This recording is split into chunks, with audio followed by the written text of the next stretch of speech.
I'm JP Tuesday.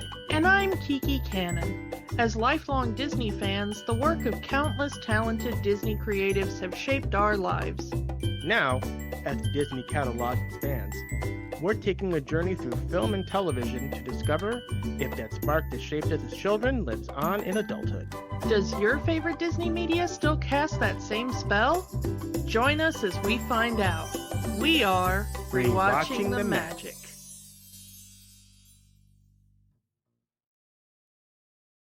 Reb's World, he's the man. Reb's World, he's the man. Hi, Kiki. Hi, Tuesday. You are really excited for this one because this is something that you have wanted to do for a very, very long time. We are continuing our look at Marvel before Marvel Studios. This week, we are talking about Captain America, a 1979 TV movie starring Reb Brown. Yes, the legendary Reb Brown. Put some respect on that name. So legendary, in fact, that he was given a cameo in the Chris Evans Captain America movie, right next to Stan Lee. Yeah, a seat of honor indeed. So legendary that if you look him up on Wikipedia, he is wearing a Captain America shirt. We talked about it last week with Dolph Lundgren. You know, he's accepted his place in the Marvel canon as the first live-action Punisher, and Reb Brown has accepted his role in the lineage of Captain America. Not the first on-screen Captain America. We've talked about that when we talked about the Chris Evans Captain America movie. But that was a 1940s serial, and that really was just Captain America in name only. But Reb Brown does have the distinction of being the first live-action Steve Rogers. Yeah. I'm just going to say, you're right. I am a big Reb Brown fan. And if you do not know who Reb Brown is, please go educate yourself. We made the joke last week as we were teasing this movie, but if you don't know him for Captain America and you know him at all, you're going to know him for a little movie called Space Mutiny that was featured on Mystery Science Theater 3000. That is kind of how I first learned about him. And then I saw the Captain America movies on Sci-Fi Channel, I believe. Like I said, Sci-Fi Channel used to play all these kind of Marvel before Marvel Studios movies. It's how I saw the Dolph Lundgren Punisher. It's how I saw the movie we'll be talking about next week. No spoilers. It's how I saw the Captain America movies for the first time, I believe. But yeah, and I believe since Space Mutiny was a Mike episode, I think that was also on Sci-Fi Channel. So, Yeah, speaking of, sidebar, Mike is back in the new season of MST3K, and it's kind of awesome. Yeah, and if you watch closely enough, you'll probably see my name in the credits of one episode. Because I did donate to the Kickstarter. So yeah, Mike and Bots, Pearl, and correct me if I'm wrong, but Dr. Forrester and Frank might be coming back again because I've seen their pictures in the big banner for the Rift Tracks season. So yeah, they are going to bring back for at least a cameo Dr. Forrester and TV's Frank. That's going to take some explaining, I believe, because Dr. Forrester, last we know of, was canonically dead, as was TV's Frank. So yeah, gonna be interesting to see how they're worked in. I mean, last time we saw Mike Nelson, he was in an apartment with his version of the Bots, still ripping bad movies. So who knows how they're going to explain how they're all back on the SOL. Yeah, I mean, it would be easy enough to just grab Mike and his version of the Bots and shoot them up into space. But bringing a couple of characters back from the dead, slightly more difficult. But I'll be interested to see how they do it. Yeah. But back to Reb Brown and the awesomeness that is Reb Brown. Reb Brown has been in a few pretty awesome movies. Like I said, Space Mutiny is probably one of his most famous, other than the Captain America movies. Probably the next most famous one is probably something called Your Hunter from the Future, and that's what I was referencing with the song at the beginning of the podcast. If you didn't know, it has one of the most banging theme songs ever written for a B movie. Go look it up. He's been in so many really, really fascinating films. I also like a really bizarre Bruno Mattei film called Strike Commando that he was in. And then he did a lot of just guest star on television throughout the 70s through the 90s. He was in even an episode of Hercules' Legendary Journeys. So, how about that? He'd probably be one of the better actors in that episode. Yeah, I mean, if it's not one with Bruce Campbell or Lucy Lawless, yeah. I don't know if this was an attempt to do a Captain America TV show or not. That's kind of what Marvel was doing in the 70s. We had mentioned the Incredible Hulk show with Bill Bixby and Lou Ferrigno. There was a short-lived Spider-Man TV show with Nicholas Hammond that aired just a few years before this movie came out. There was a Doctor Strange TV movie just before or just around the time of this movie that was supposed to be a pilot for a TV show. While they never happened, there was some plans for like a Namor and Human Torch movies around at Universal. I don't know if those were going to be theatrical movies or TV shows. I don't know. So far as I know of the ones that you mentioned, if I have my memory correct, and if I don't, dear listener, please, let us know, and we'll make the correction in a future episode. But the if I have my timeline correct, when they were doing these in the 70s and early 80s, all of the stuff that Universal got from Marvel at this time, all the stuff that you just mentioned, were meant to be developed for television. I don't think anybody saw these as viable theatrical releases. And I say it possibly being a TV show for Captain America because less than a year after this movie we're about to talk about, there was sequel, Captain America 2, Death Too Soon.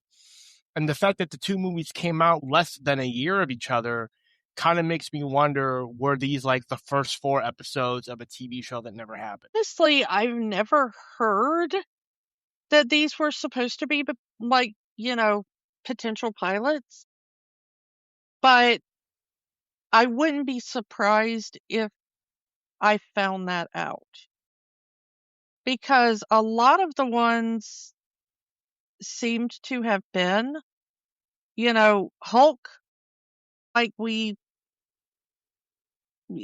talked about in the first episode of this month, was a massive TV series, and I think it just kind of started out as a pilot TV movie that got picked up for series.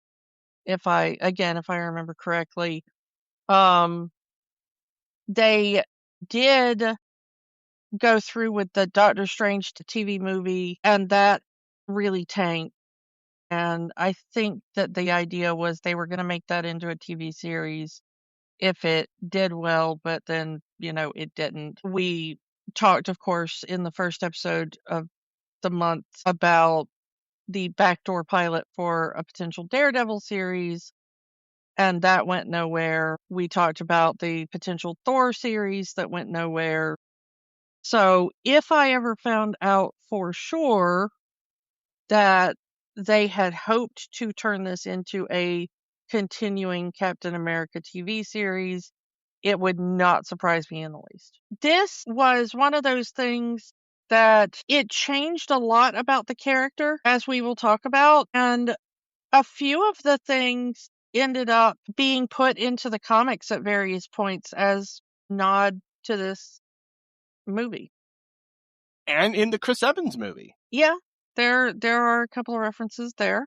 The first one that kind of gets thrown around a lot, what this movie influenced the comics, was Steve Rogers being an artist. In this movie, Steve Rogers has a knack for being an artist. He draws a lot in the film that was created for this film, which they then put into the comics, which goes into the Chris Evans movie where Steve is drawing pictures of himself. It's to him where he's drawing himself as a dancing monkey for the military.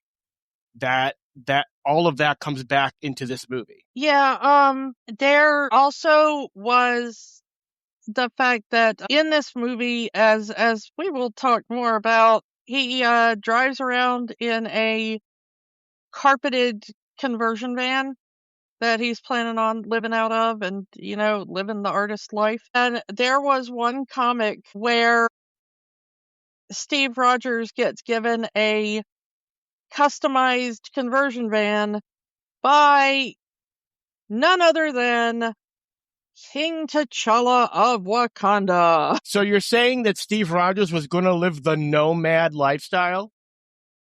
Oh. That's a reference. Yeah. It's a good reference, though. I'll give it to you. And the motorcycle. In this movie, Steve Rogers is a former motorcycle racer turned artist, which is why he rides a motorcycle in the movie. And yeah, the motorcycle has kind of become Steve Rogers, Captain America's vehicle of choice in the comics and now in the MCU.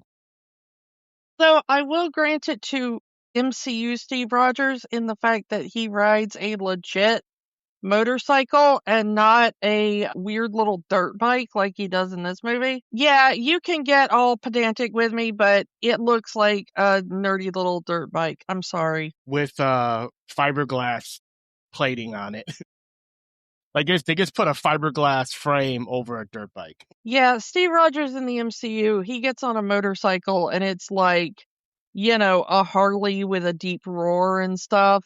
This thing seems like a 12-year-old's first dirt bike is what it seems like. Is that like high-pitched dirt bike whine? Ugh. So yeah, it is interesting how this TV movie influenced the comics so much. And how many people would have even remembered that this movie existed had it not been for like Reb Brown being in the movie. Like even now, even if I were to say name the Captain America movie before the MCU, they'll probably think of the one from the 90s. Mr. Captain America with the rubber ears on the side of his mask. That's the Captain America movie I saw the most as a kid. But I do remember watching this movie. I do remember Sci-Fi kind of showing both 70s Reb Brown Captain America movies. They like to show them back to back, and that's how I saw them. Because I saw both movies in one day, back to back on Sci-Fi. Yeah, I do remember that. So besides Reb Brown,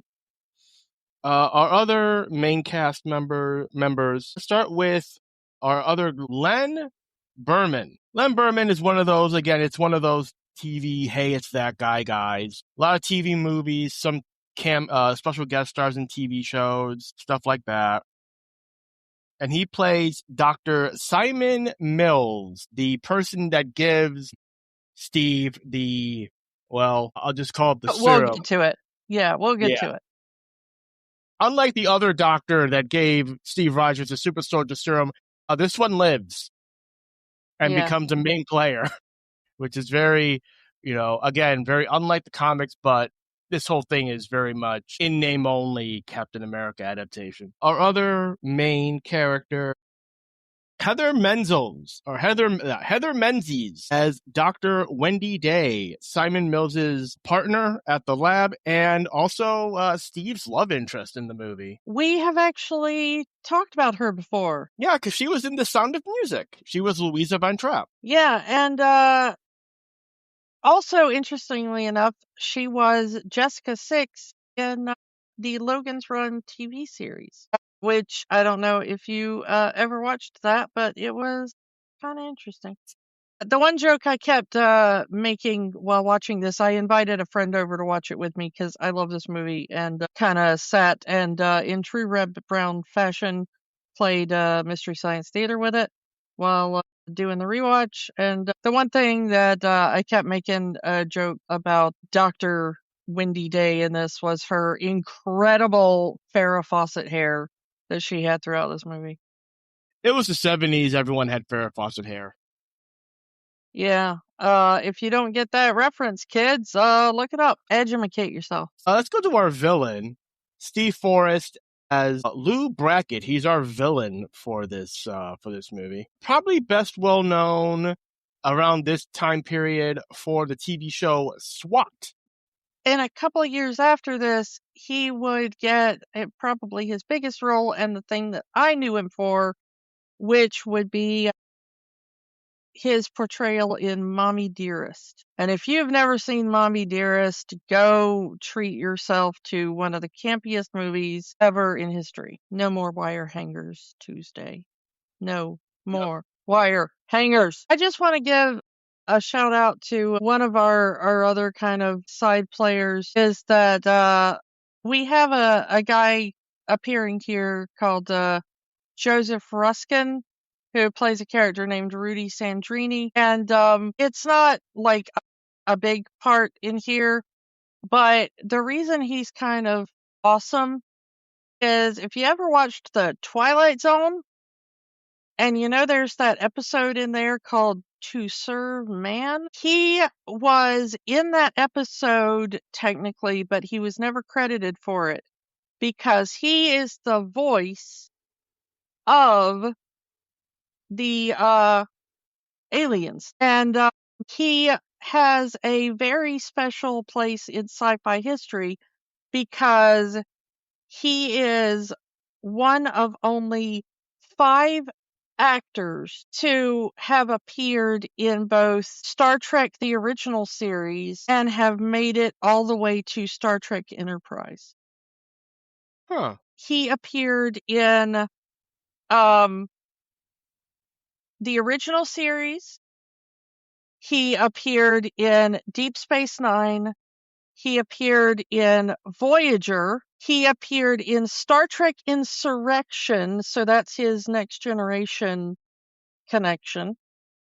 And then he appeared in Enterprise, and that was his final appearance in Star Trek, and it may have been his final,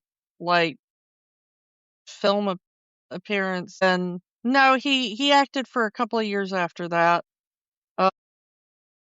He appeared in Enterprise in 2001, and his final on-screen appearance was in 2006. But I just kind of wanted to bring that up because even though he doesn't have the largest part in this movie, he is one of the few people that kind of had a hand in every iteration of Star Trek during the original kind of run from original series to Enterprise, which I find kind of fascinating. So shout out to him, Joseph Ruskin. So let's kind of talk about what this movie actually is about. So we have Steve, who is not a soldier in World War II. He's a motorcycle racer, ex-motorcycle racer, turned artist who has decided that he's going to live in his van and he's going to just go across the country, just living in this van, in his words, for the next couple of years, just go where the wind takes him. Well, I do want to correct that a little bit because even though he's not a army recruit in World War II, he is said to have been former military, and they specifically changed his storyline to be that he was a West Point graduate who then went into the Marines and is now retired military. So this is my first point of contention with the film, is that it takes away Steve Rogers as the weakling who has the heart of gold and stands up for the little guy even when he's the littler guy, and they turn him into a buff ex-Marine West Point graduate who then gets extra strength and power. He was already a buff dude who could take care of himself, and then he gets the cherry on top, That key aspect of Steve's origin being taken away, it does take away from the character. So it's like, this is not the, if you're coming into this movie having already watched the Captain America movies in the MCU, it's kind of throwing you for a loop because they don't even attempt to make this person look like he's trying to be. No, he's already ex-Marine. He's already buff. Does this guy even need any serum to be super powerful? Well, I'm going to tell you what I told, the friend that I watched this with. And this is more chalked up to just kind of the way Reb Brown is in a lot of his movies. And it's one of the things that endears him to me. I don't think he's like this in real life. Naturally, I just think it's a consequence of the parts he plays and the way he is directed to act. But this Steve Rogers comes off as an absolute himbo, and a lot of Reb Brown's characters come off as himbos. The character in Space Mutiny, David Ryder, comes off as a himbo. In Your Hunter from the Future, total himbo. A lot of the characters he played around this time, that was kind of his typecasting, Not all of the characters he played were like that. He played some kind of very interesting and, variety of characters a little bit later in his career. But right around this time, that was kind of mostly what he was getting. And so I think, unfortunately, because of the casting, Steve Rogers kind of ends up being translated as this kind of like ex-Marine gym rat himbo, which is an interesting take to be sure, but it's not the Steve Rogers that basically any of us are used to. Also, this is a more selfish Steve Rogers in that the Steve Rogers from the comic, the Steve Rogers from the MCU is, like you said, he's going to stand up for the little guy. He's going to do the right thing no matter what it takes to do the right thing. While the Steve Rogers in this movie is very much, yeah, I know you have your problems. I got my problems too. I just want to go back to my normal life. And I just want to live in my van and go across the country. I don't really want to save the world, until he's kind of given no other choice but to do so. I gotta ask you one thing. While you were watching this, how many Steve Rogers is living in a van down by the river jokes did you make? I was thinking it. Yeah. It's kind of hard not to. Especially when he's saying, yeah, I'm just up the coast, so you're down by the river. Yeah. Or by the ocean in this case. But yeah, that's what really got me too, is that it's just a very selfish Steve Rogers who just like, I don't care what my father did. I don't care what all of this military and science stuff is about. I just want to have my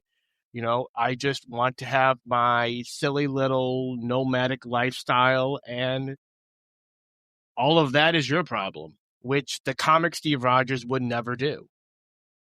Yeah, and let's explain that you just said for anybody who may not have bothered to watch the movie before listening to us, but okay, this is the other massive departure from the comic, because not only did they change Steve Rogers' backstory and how he relates to the military and what he wants to do with his life and, all that kind of stuff, but the quote unquote super soldier serum is no longer that. And it also wasn't created by, as a way to fight, Hydra or the Nazis or whatever. This is a serum called Flag. And boy, do they say the word flag over and over again. Stop trying to make fetch happen. It is not going to happen no matter how many times you say it. It's not going to be any more cool. But it stands for full latent ability gain and is described as a super steroid.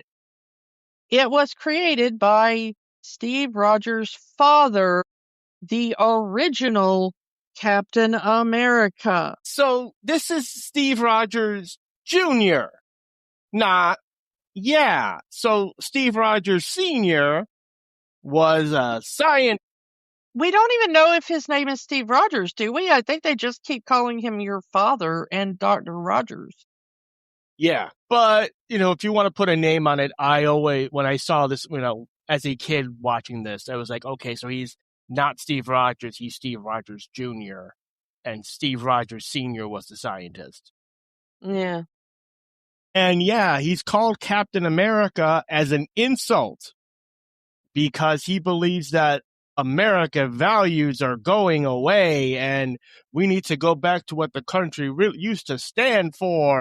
That is really odd to say in 2026. Yeah. And considering this was 1979, which is,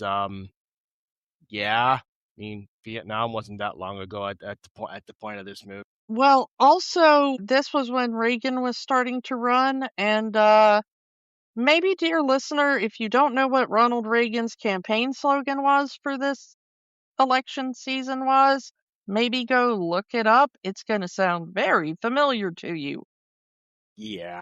So we're going to push all of that. So that's why they called him Captain America, because he was old school. He was preaching for antiquated views, and everyone kind of like, yeah, all right, Captain America, you want us to go back to the old days?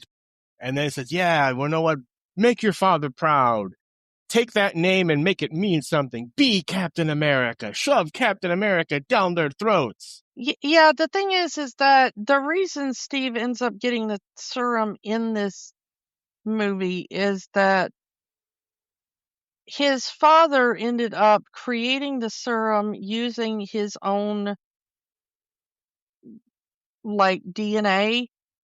And due to that, even though they can recreate the serum exactly, whenever they give it to another test subject, like a rat, the body rejects it and they compare it to early organ transplants before they had anti-rejection medication. And so, the body recognizes it as a foreign substance and the immune system kicks in, it fights it, and it ends up killing the host. And they figure that the only person on the planet who might be able to accept this serum without dying is Steve, because, well, he's the only child of the man who created the serum. They share DNA.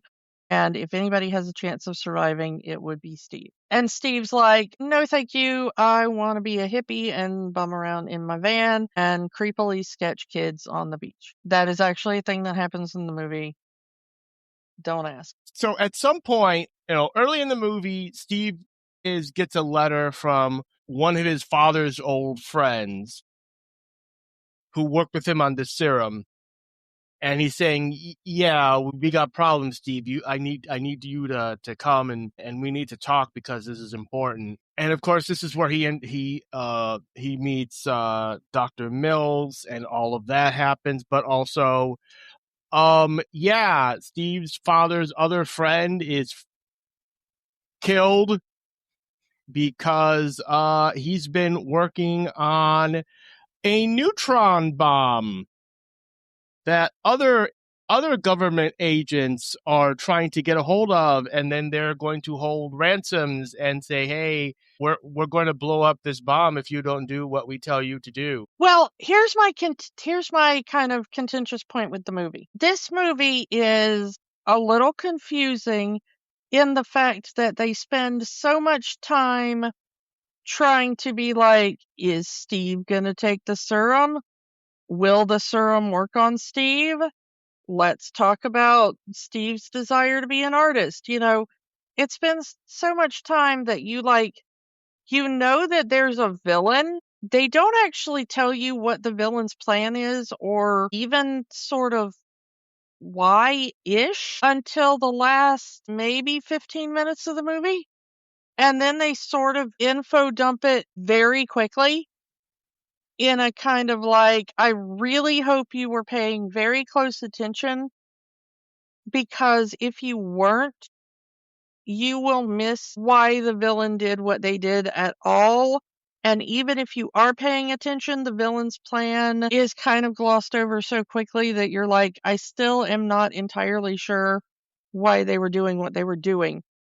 Because as my friend said as we watched this movie, it's just Hans Gruber. And we've talked about Die Hard before, and honestly, yeah, this guy is just Hans Gruber. You think that he's doing this for some kind of lofty purpose or because he's connected with the government, and then when they finally reveal his plan at the end, it turns out no, he just wants to rob a bank. So it is the Hans Gruber twist. You think he's some kind of political ideologue, and in the end, no, he's kind of just a bank robber with a more twisty plan. Because here's the thing about a neutron bomb versus a nuclear bomb.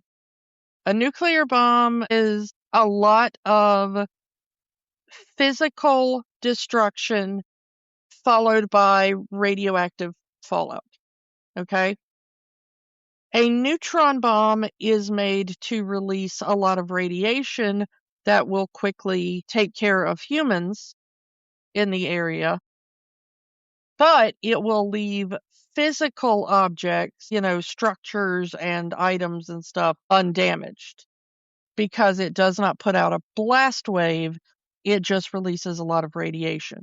So if you're wearing a radioactive protective suit, the idea is that you will be able to survive the blast, but it will damage any organic matter that is not shielded. And that's why they want to use the bomb. They want to kill all the people in the area and then go in, steal the valuables, and yeah. That's a lot of work just to rob a bank. Yeah. Steve's other friend, Jeff Hayden, who calls him in the beginning. That's why he calls him to beginning. He's like, hey, I'm in trouble. And that's what's going on. And then that's why, he has knowledge of the neutron bomb. The bad guys want it and they get it from him and then they kill him. And the reason he's been making this neutron bomb, it's revealed at the very end of the movie, but I'm going to do it now because it's so damn stupid. The reason he builds the neutron bomb for the bad guys is they kidnapped his wife and they faked her death, but they will actually kill her if he doesn't build the bomb for them. Yeah, and the thing is that this reveal is so ridiculous and an afterthought because, this guy was a friend of Steve's father, and he calls Steve and he's like, hey, I'm in trouble. Steve shows up and he finds him close to death, and Steve is cradling him in his last moments, and the guy says the name of his wife and then says please and then dies.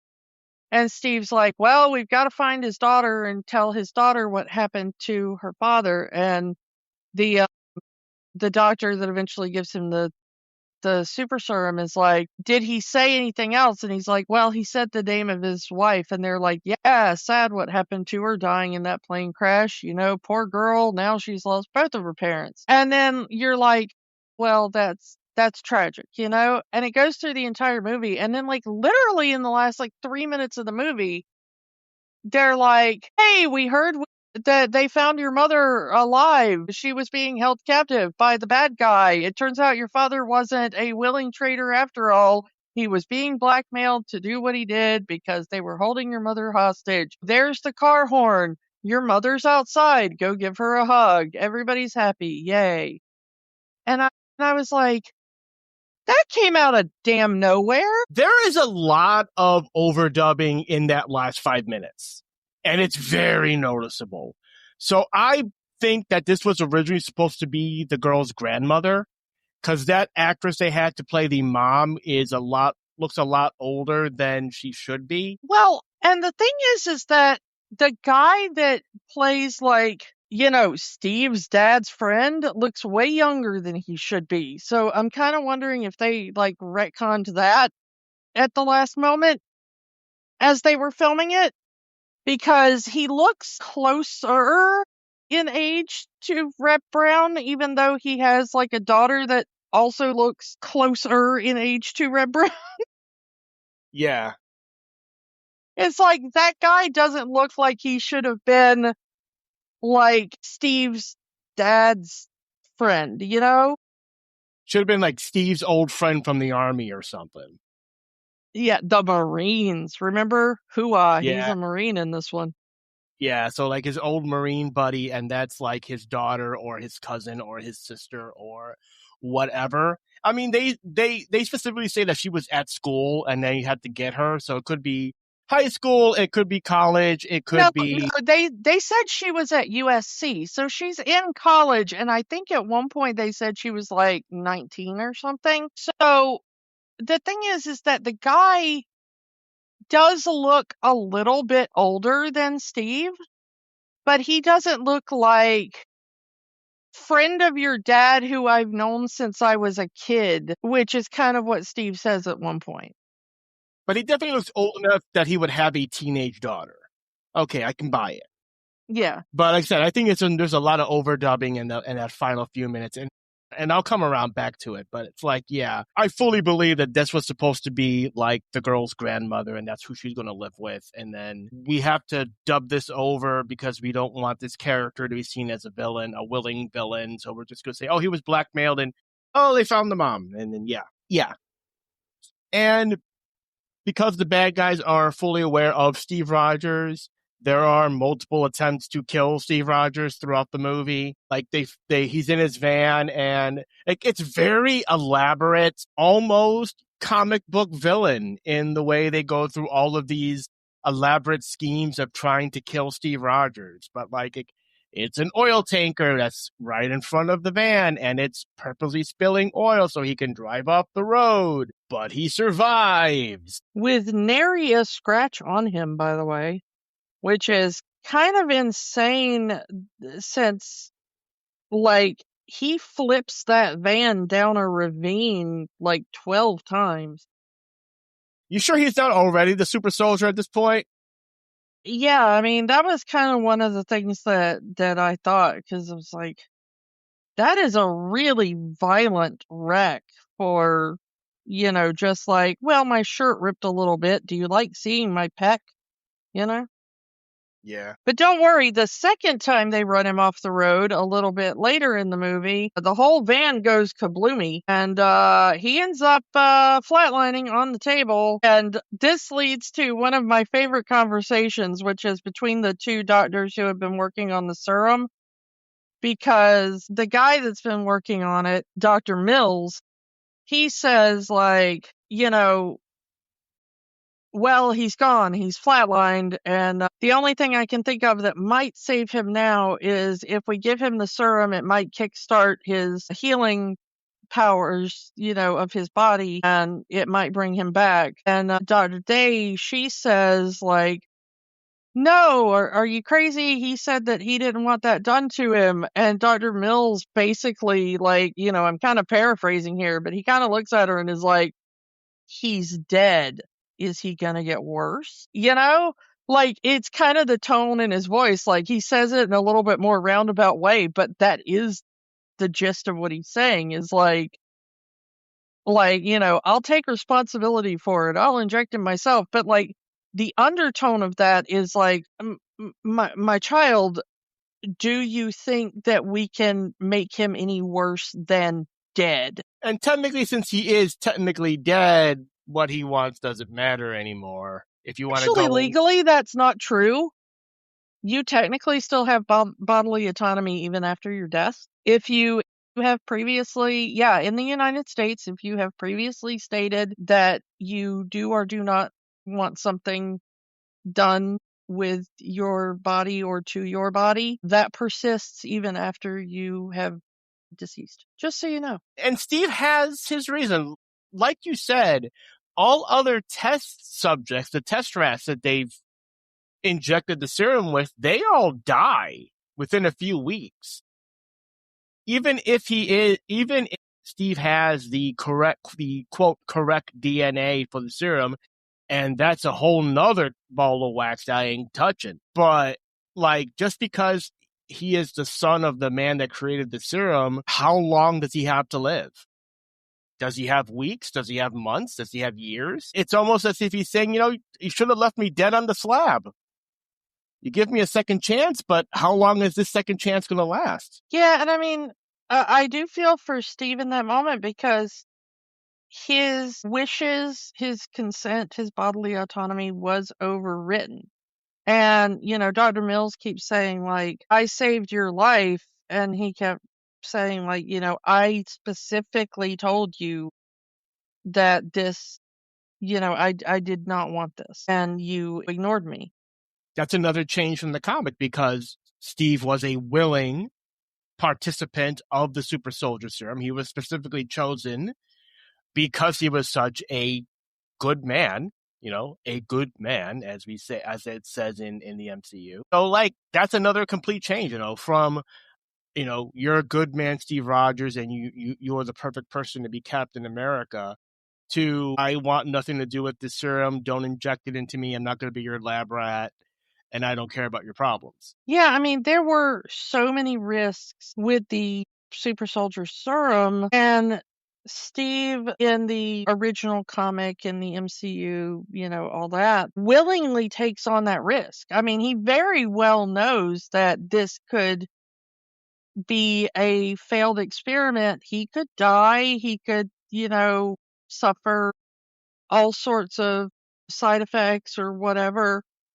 And he does it anyway. And I honestly do not know how I feel about Steve Rogers having this forced upon him in this version, but most of what I feel isn't that great. And he, at first, doesn't like this. He has all of this newfound ability, newfound strength, and like he says, if I hold something too tightly, it'll break. In this version, he is an artist. He wants to be an artist. That's what he wants his profession to be. And he can't even hold a pencil without breaking it. Well, as my friend pointed out as we were watching this, yeah, normal people can do that too, Steve. Like pretty much anybody on the planet has the strength to snap a pencil in half if they hold it too tightly. You're not special in that regard. Like, I get his meaning, but like, couldn't he have like picked up a rock or something and like demonstrated that way? TV movie budget. We spent all the money on that one door he broke off with his hands. That's why styrofoam exists, damn it. But now that he has this power, whether he wanted it or not, and they're still coming after him to kill him, and he's fighting them off. And I guess it's a situation where he kind of has no choice. They know who he is. They've been trying to kill him. Yes, he has these abilities, but they're not going to stop coming after him and try to kill him. So he kind of doesn't have a choice but to join Dr. Mills in whatever crazy superhero scheme he's got going on and become Captain America, whether he wants to or not. I do like in this version though, it's Steve drawing the Captain America costume, or at least the first version of the Captain America costume we see in the movie. It's not, I'm going to say the drawing that Steve makes versus what the actual costume looks like is very, what drawing do they give you? Because they don't really look alike. It's almost, when I saw the drawing, it was like, it's almost bare instructor of how Steve's drawing of what the costume he wanted to look like was, versus the red and white,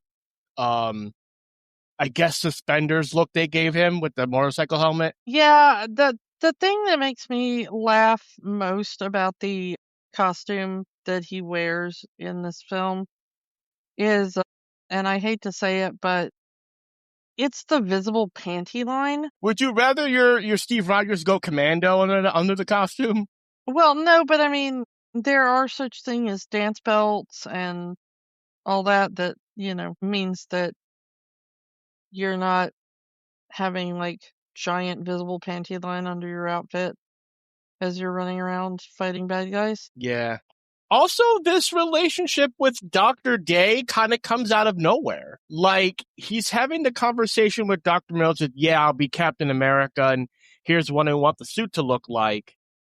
We cut to the bad guys forming their plan, and then we come back to Steve, and then he's on the beach with Dr. Day in a swimsuit, and then he kisses her, and he's like, hey, you shouldn't have really done that, because Dr. Mills has actually been watching us the whole time. So it's like, there's like, this little love thing between the two just comes out of nowhere. Well, if you were Steve, you'd hit on her too, and you know it.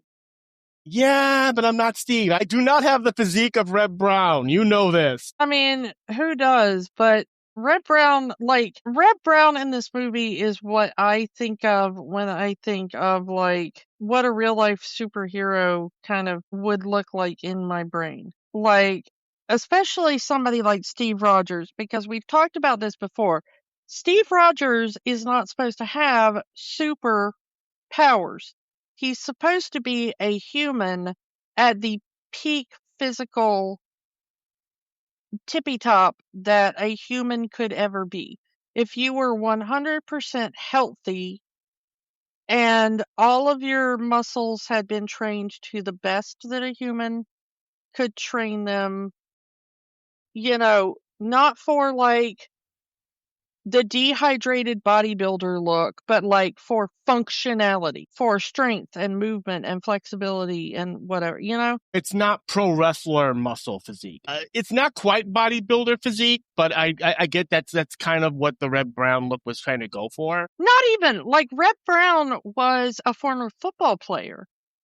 He wasn't, he's not Arnold Schwarzenegger. He's not Dolph Lundgren. He was an American football player. And, kind of a mild late 70s workout gym bro. He's athletic. He keeps fit. And to me, what Reb Brown looks like in this movie is kind of how I would, if you just described Steve Rogers to me without showing me an image. Like, okay, a guy takes a serum that just means that he is in like peak physical condition for a human, and is able to perform at the peak standard for a human. Honestly, that's kind of what I imagine because I know how human bodies work enough to know that like that's kind of one of the better body shapes and body tones if you want like strength and stamina and all that other kind of stuff. And like you said, him being a football player, he already has the wide shoulders. But it's also the, what we would consider the superhero physique of modern movies is the male power fantasy. What men believe supermen should look like. And that's really what it comes down to. People say, oh, this is what women want. No, this is what men want men to look like. And also, if you're just talking about like the reason I said that is kind of what I would imagine if you just described Steve Rogers to me without an image is because that is kind of the way the human body is built to be strongest and fastest and whatever, which is why you don't see like football players that look like, Arnold Schwarzenegger at his peak bodybuilding days. Like if you want to be fast and strong on the field, you need some like fat surrounding your muscle to protect it. That's why linebackers are like giant units and not super cut, I've said this phrase on the show before. There's muscles for show and muscles for go. And a bodybuilder has muscles for show, and a football player would have muscles for go because, like you said, they need to be able to throw long distances. They need to be able to run long distances in a short amount of time. So they would need that kind of muscle muscles to work. And yeah, Reb Brown has that physique. I think if they had made this movie closer to the comics, I think Reb Brown would have been a great person to play Captain America in that regard. You just got a skinny guy that you can pass off as a skinny Reb Brown, and you could probably find someone just skinny guy, put a really bad wig on him or something. I think if this had been closer to the comics and have that, I think it could have worked. Reb Brown could have worked in that role. Yeah, and I mean, I think that Reb Brown, like, once he gets into the, like, Captain America persona, after taking the serum and stuff, I think he does a really good job. I think the script lets him down a little bit, but I think Reb Brown was, like, a really good choice for the Captain America Steve Rogers. But yeah, I agree with you that getting back to what you were saying about them on the beach, that bit with like, all right, I guess we're dating and in love now, just comes out of nowhere. So if that was supposed to be like foreshadowed, really, other than he is a man, she is a woman, I guess they're going to kiss now, then they must have cut it out of the movie before it went to air. I mean, it's only a 90 something minute, 97-minute movie, which is supposed to fill a 2-hour time slot on TV. Oh, maybe. Again, there's a lot of overdubbing in a lot of scenes, so who knows what got cut. And because this is a 1970s production, it is very noticeable. This movie has so much Waka Jawaka in it, to borrow another Mystery Science Theater thing. And if you don't know what that means, it's that like 70s stereotypical music soundtrack that's like waka chicka waka chicka waka chicka waka chicka. It's like it's that. That is the entire like musical score to this film, and it is so funny. It is pure 70s. It really is. But let's kind of get into, the actual Captain America suit. Because we kind of danced, when they officially make him Captain America, because they give him the motorcycle. The dirt bike. I refuse to call it a motorcycle. And, the shield. I want to talk about the shield. What the hell is this shield? It did not come from Wakanda, let me tell you that. It is plastic. It is clear plastic.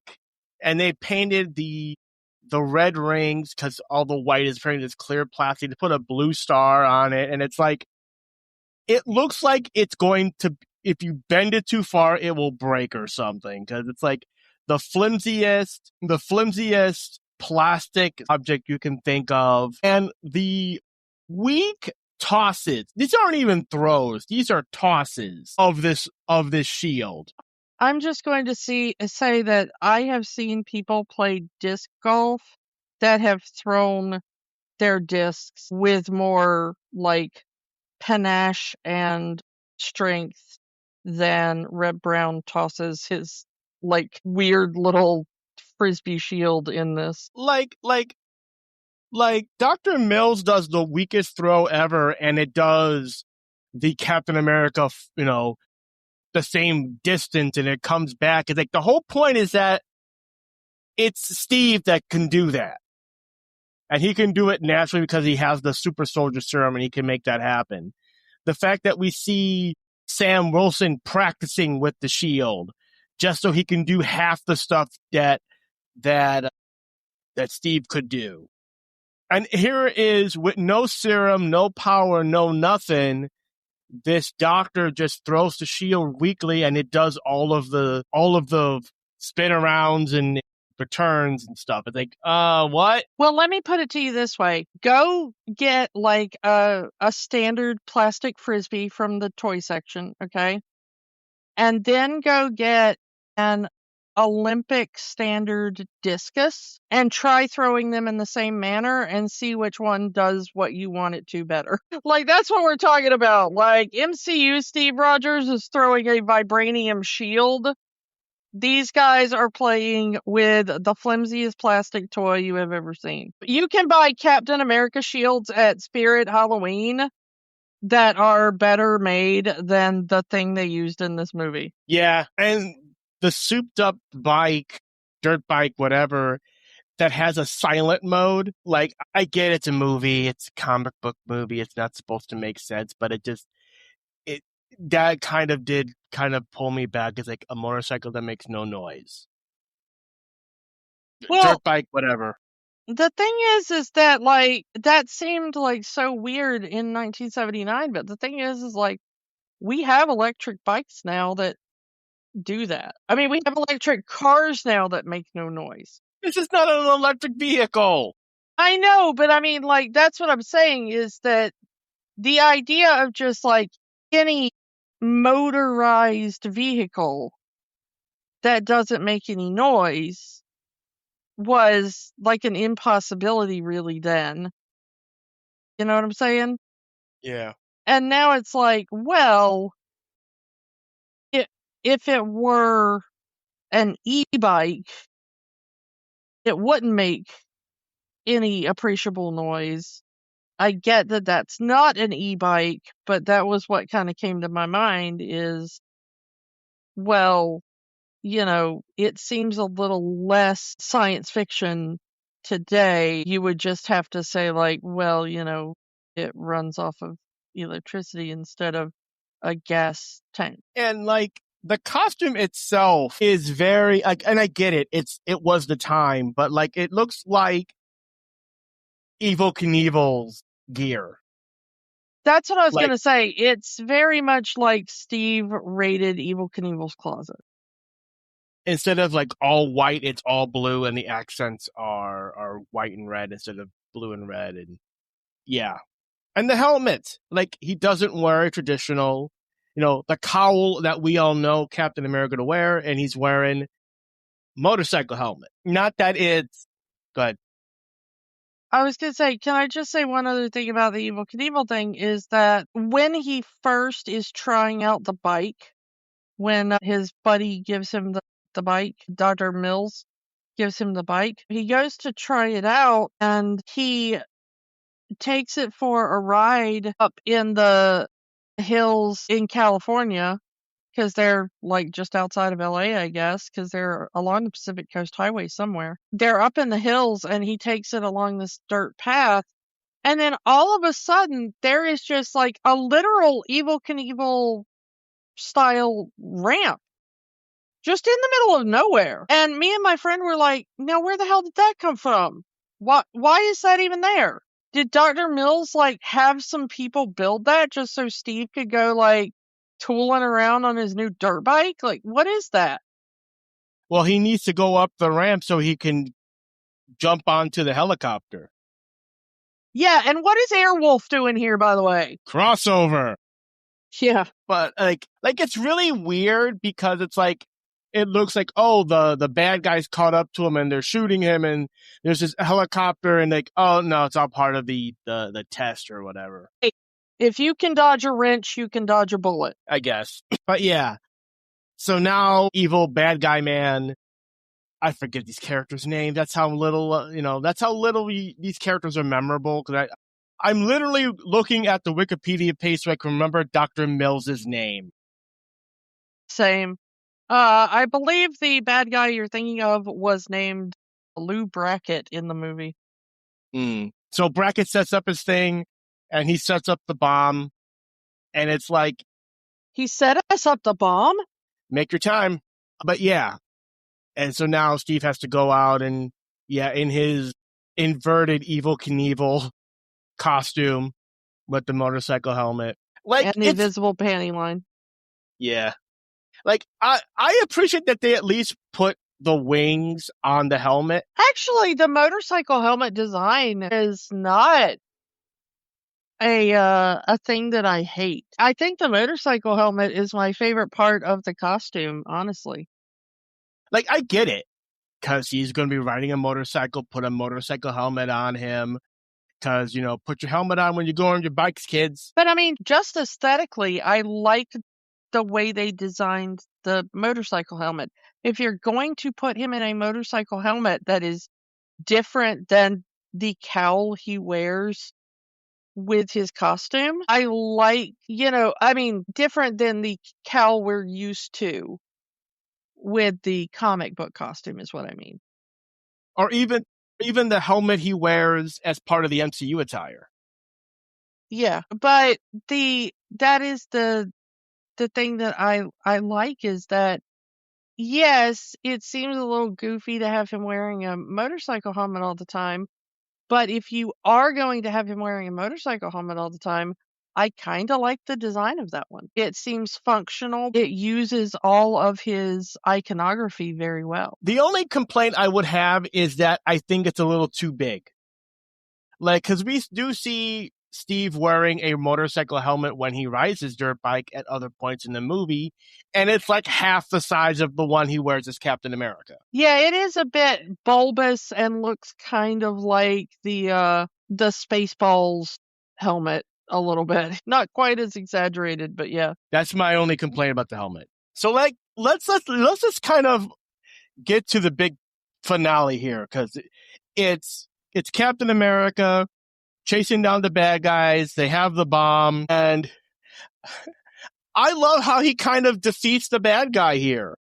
Well, we gotta point out like what the bad guy has done, because in the plan, we've already explained that they're taking a neutron bomb to a bank or whatever to try to rob it. And in order to make sure that they get there without being stopped, the main villain has put a dead man's switch on his chest to measure his heartbeat. So if they try to take out the main villain, his heart will stop beating and the bomb will go off anyway. So, not a bad plan as far as, it's a little too elaborate to rob a bank, but I get it. If you want to get your device where it needs to go, not a bad way to do it. But yeah, tell how Captain America ends up subduing our villain here. So yeah, he gets on the back of this truck, and how does he defeat the bad guy? With the power of exhaust fumes. He takes one of the exhaust pipes from the truck, bends it so the exhaust is pouring into the back of the truck where the bad guy is with the bomb. And that's how he defeats the bad guy. Not very superhero-like. Like, if you're going for this is the finale of a superhero movie, you expect the big punchy, fighto. And we kind of don't get that. The fighto is him with the underlings, him with the security guards, him with the nerdy scientist guy who sent him off with the bomb, who dies by cyanide pill or something. But he defeats the bad guy by just bending the exhaust pipe into the back of the van, and that's how he incapacitates him. But like you said, there's a dead man switch, so he can't be dead or the bomb goes off. Yeah, and Steve doesn't even realize that that's what he's done until after the guy is passed out and near death inside the trailer, and Steve gets in there to be like, well, let's see how many people I took out with that exhaust fume trick. And he was like, wait, he's got some kind of device on his chest. Uh-oh, looks like a dead man switch. I may have screwed up. We need to get this guy some first aid real quick so his heart doesn't stop and the bomb doesn't go kablooey. So yeah, so Dr. Mills comes there with a first aid kit and air respiratory stuff, and he's trying to save him so he doesn't freaking die from inhaling exhaust. And yeah, he's going to be he's going to be okay. He's going to live. Congratulations, Steve. You saved the world. I mean, you did put it in danger in the first place, but, still. And yeah, that's where everything comes up. Like, the last, 3 minutes is a speed run of, it's, the guy's wife was alive the entire time and blah, blah, blah, blah, blah. And Steve has decided that he's going to be Captain America. Yay. And like I said, that final part is a lot of overdubbing, because Mills asked him, hey, are you going to continue being Captain America? And we hear him say the word yes, but he mouths the word no. So I'm thinking they had a different ending for this movie planned. And he dubs over, well, yeah, I'm guessing the scene was supposed to be longer, where he goes a big, maybe some sort of long speech of before he eventually changes his mind and becomes yes to Captain America. But he says, if I'm going to be Captain America, I want to be Captain America as my father envisioned Captain America. Not only am I going to fight for the values that my father represented, I want to wear the costume that he wore. Because apparently Rogers Sr. also wore a costume with this super soldier serum. Yeah. And the costume is the comic book costume, or at least a version of it. Yeah. So it's no longer the rip-off Evel Knievel costume. It's the comic book Captain America costume with, the oversized red gloves and the boots. The only difference is like the helmet's the same, but he does have the cowl underneath the helmet. So yeah, like I said, less than a year after this, there would be a sequel, Captain America 2, Death Too Soon, and we never got a third. So I guess that second movie didn't do so well. There's, like I said, this is very Captain America in name only. The character is named Steve Rogers. He gets his serum and he becomes Captain America. And that's it. Nothing else about Captain America is here. None of his comic book villains are here. And I don't know how they would have done the Red Skull in the 1970s. Would you even want to? Or Hydra or whatever. We don't get the World War II origin. We don't get him being frozen in ice for however many years it would have been. So it's like, it is Captain America in name only, that all you would have to do is change a few names around, and this is a completely different, it's not even a Captain America movie. As an attempt at a Captain America movie on a TV budget, it's not bad, but it could have also been a lot worse. Like, it's not perfect. It's not perfect. It's not the best version of Captain America as any kind of movie. I appreciate the attempt that they did with this one.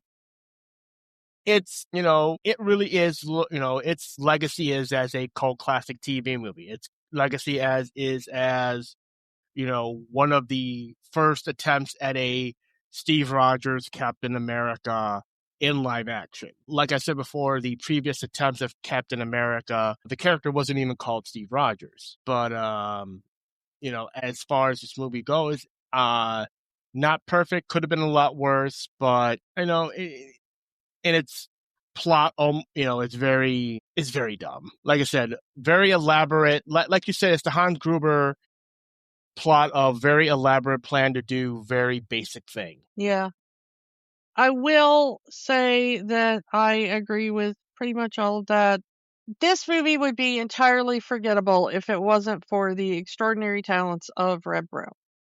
Reb Brown makes this movie watchable. He is so adorable and compelling on screen that you just want to root for him, even when, like you said, this is a very selfish version of Steve Rogers.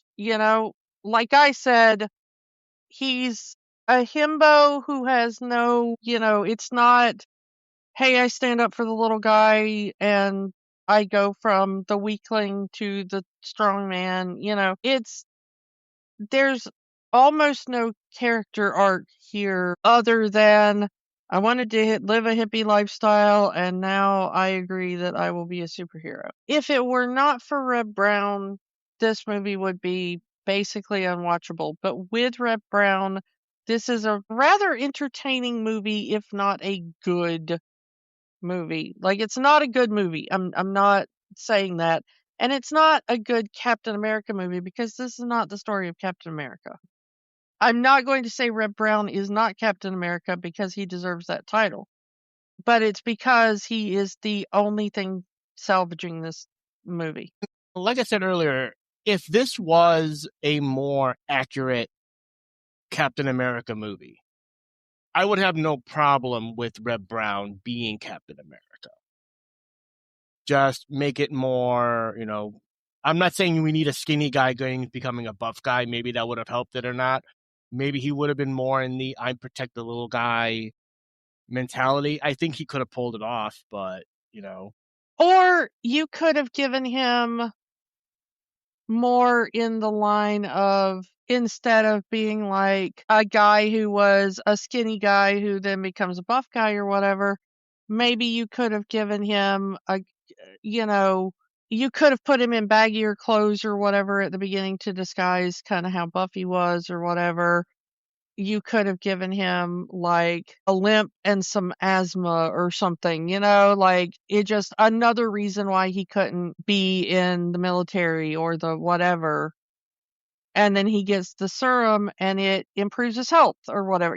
Like it doesn't necessarily have to be, because you can be a large frame person but not be in excellent health or buff, and you can disguise the musculature with clothing at the beginning.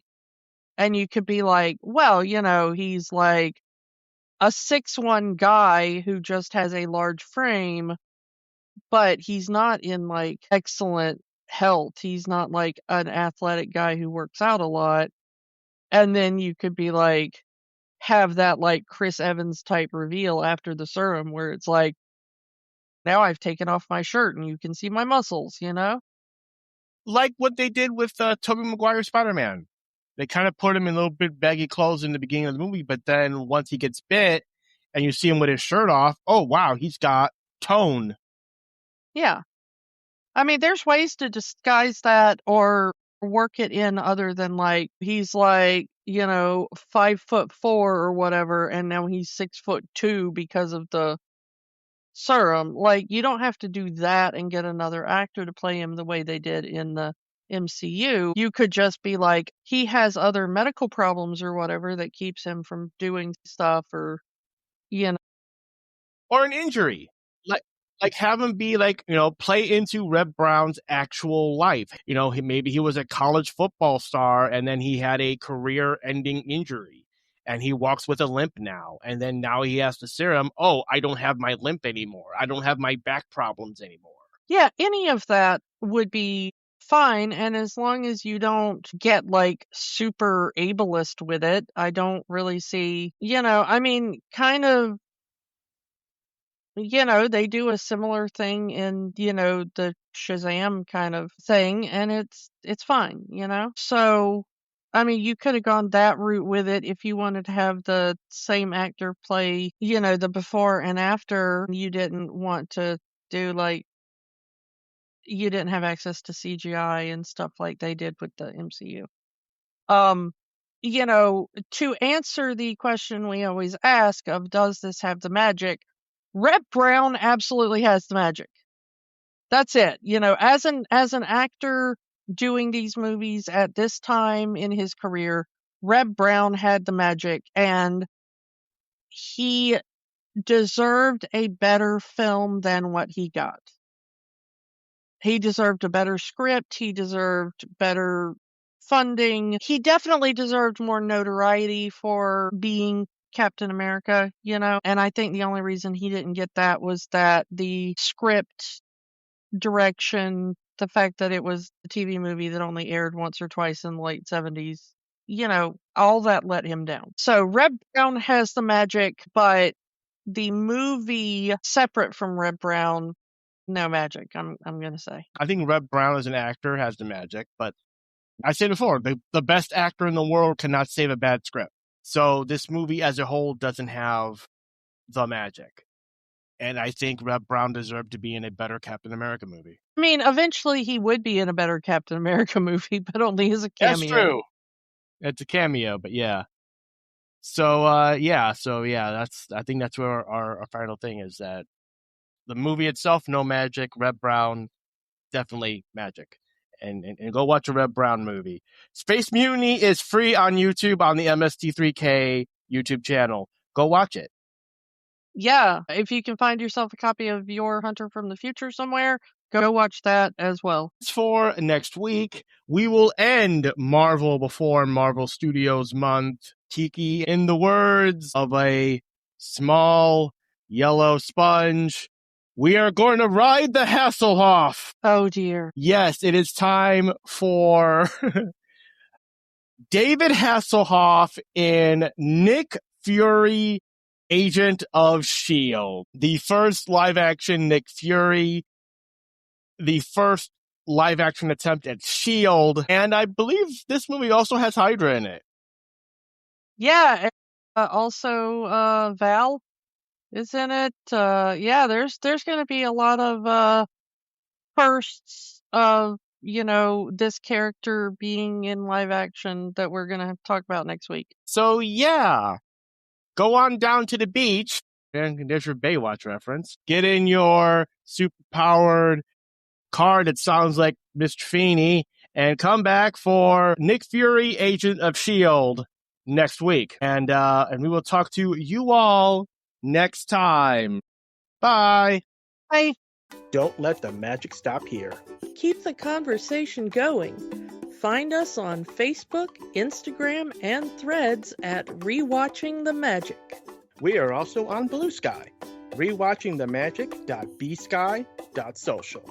And new episodes are available at rewatchingthemagic.podbean.com and youtube.com/@rewatchingthemagic.